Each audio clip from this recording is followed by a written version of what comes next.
Hey, good evening. Welcome to A Foreigner in the Philippines. It's a late night meandering, I guess. I'm just looking at some of the...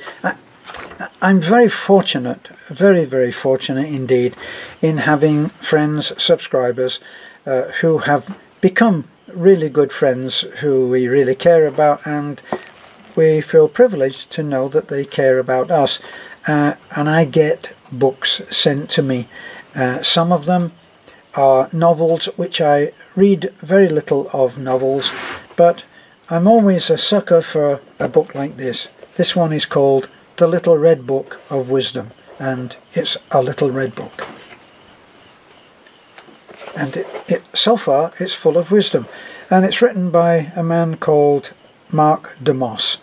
And Mark DeMoss, he gives some, as in all, shall we say, sharing of wisdom books, he gives examples of very successful people who have done a certain incredible, iconic action, and the very action that they have done illustrates a certain point that he is trying to make.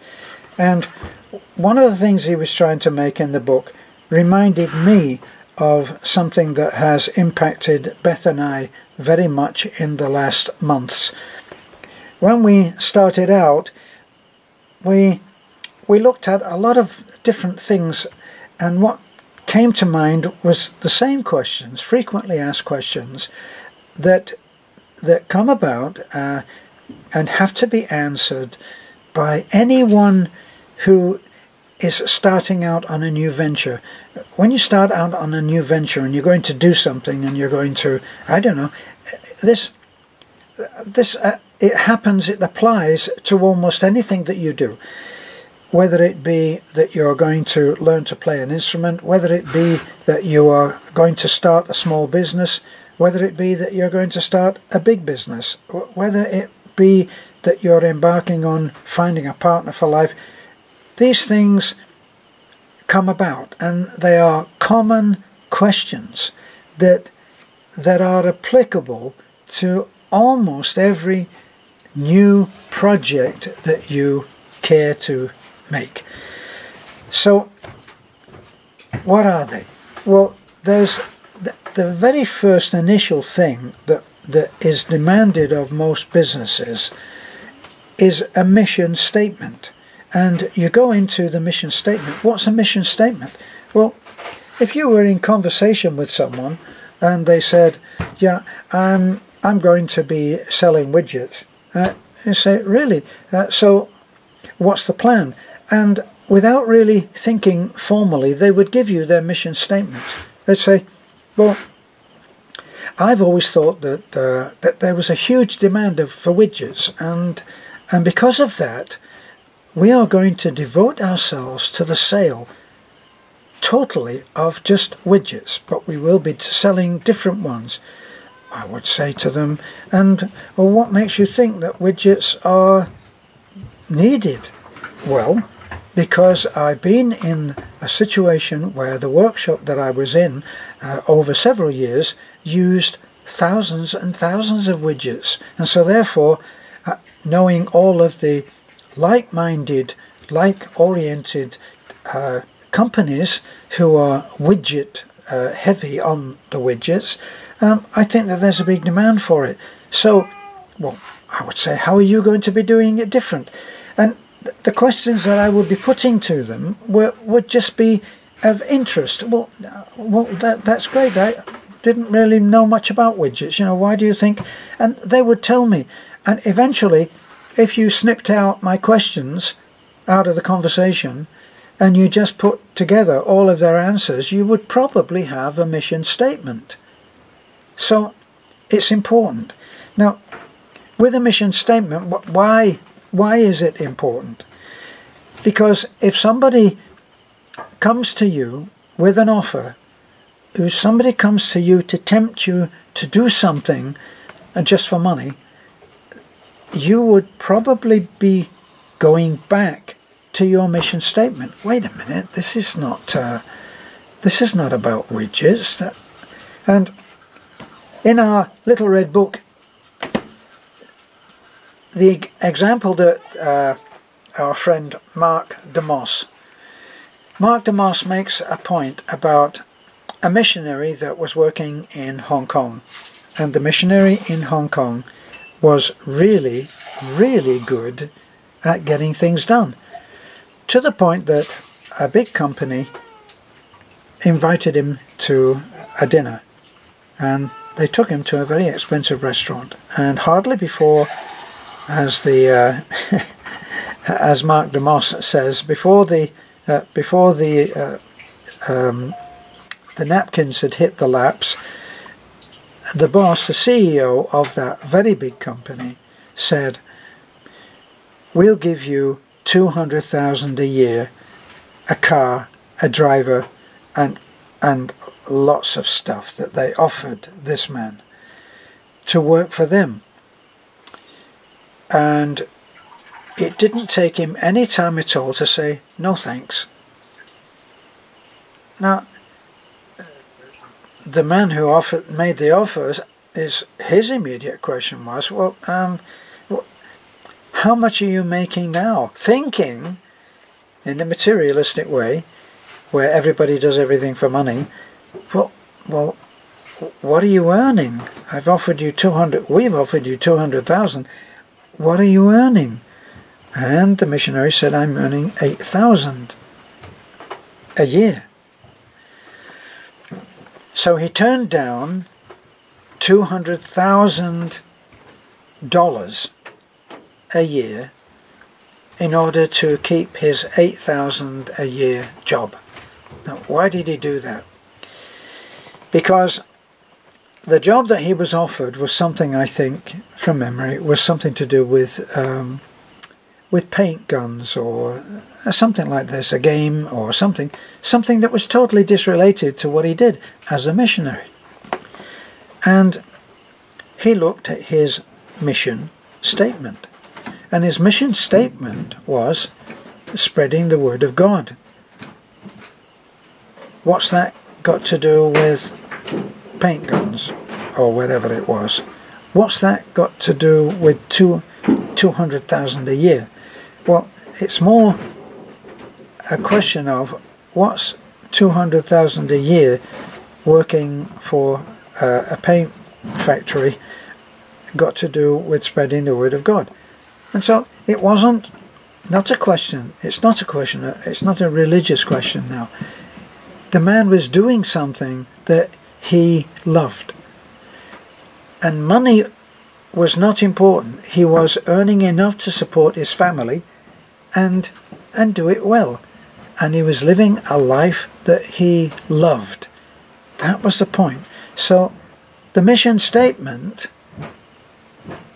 is something then that in times of, shall we say, temptation, that's when you are held strong, because you look back at when you did your mission statement, you pull it up, you have it on a card probably, and you say, what does this offer have to do with what I love doing, with the love of my job, with my mission statement?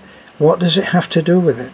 Well, you have to be sure that it's taking you in a direction that you really want to go.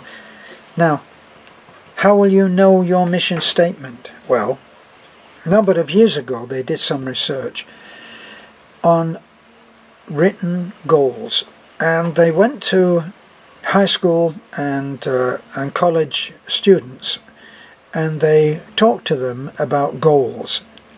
Now, they followed up on that several years later, enough years later to be able to see what had happened to the people that had written goals. Now, the ones that did not know their goals, set the goals, write them down, the success rate was a fairly average thing. Of the ones that had set their goals and written them down, the success rate of those students was much, much higher.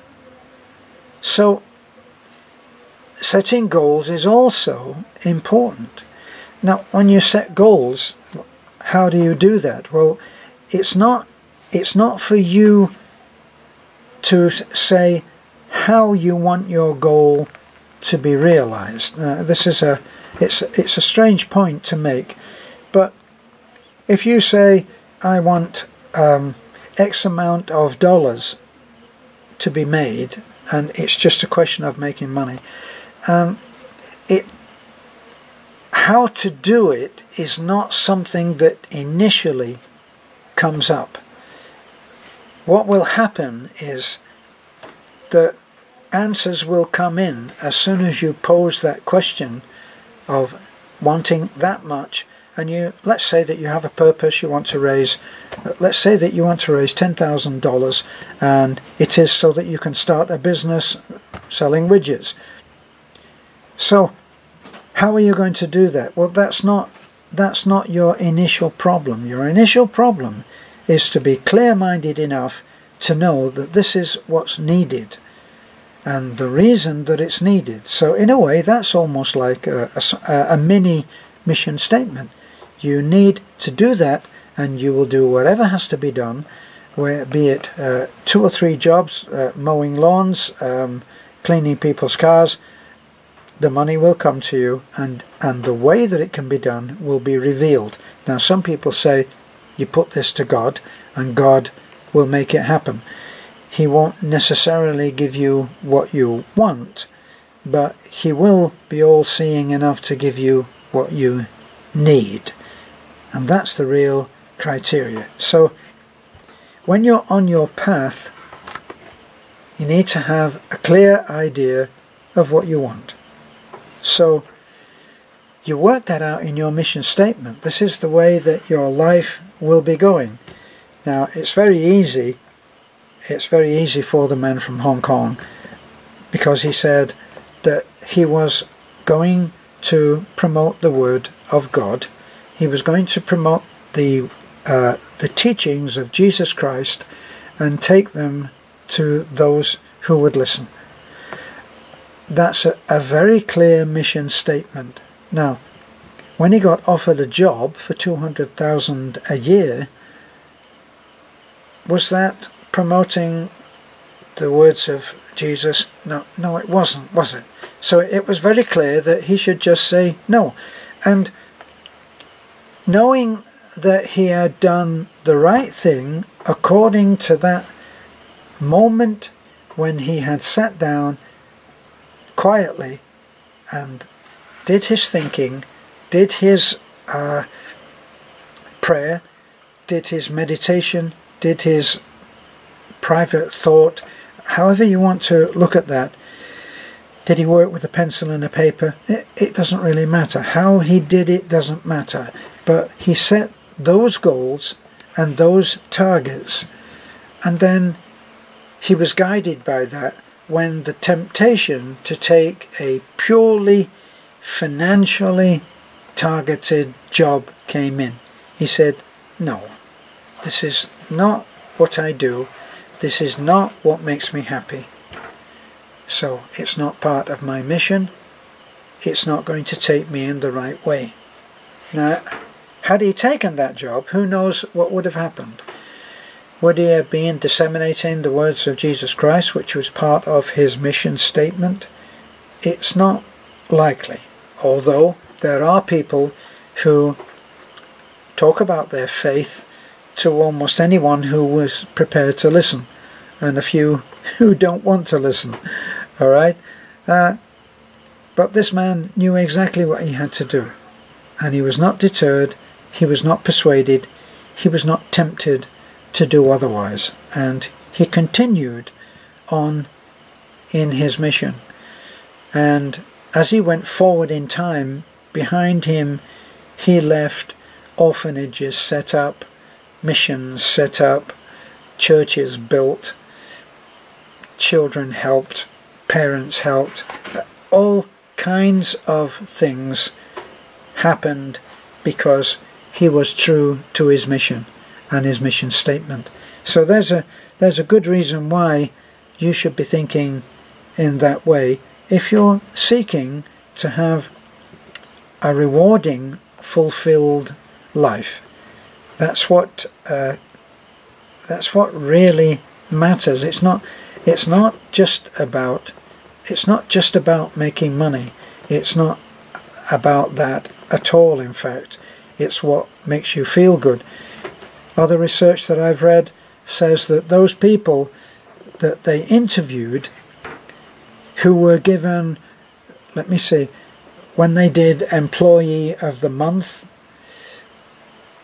rather than the bonus that they may receive, the fact that they were sent to a little photographic studio, have their photograph taken in a studio, it was framed and it was put onto the wall of the company with the title underneath, Employee of the Month, and it stayed there. So it had the date, and that pat on the back was of more importance to them. It was more meaningful to them than the bonus, even though the bonus was obviously very welcome but spent very quickly. The photograph on the wall that proclaims them as being important is still there. That was the point. So, thank you for looking in. This is a fairly short video, for me anyway, at this time of the night. I thank you for being with me. Thanks a lot. This is a foreigner in the Philippines.